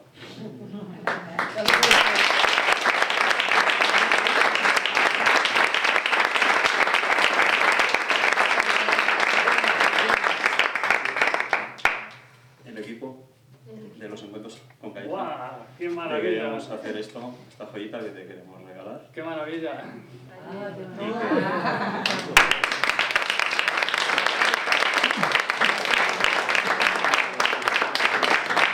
Eso soy yo, ¿eh? Te lo ha hecho Marcos. ¿Qué? Ay, muy agradecido, de corazón, me encanta. Muchas gracias, muy agradecido. Joder. Qué maravilla, de verdad. Ahí tienes un logotipo, un monotipo, fíjate, y eso lo puedes patentar incluso, ¿eh? Ya lo hablamos, lo he patentado. Pues bueno, nos despedimos hasta el próximo encuentro, que además será un encuentro muy especial.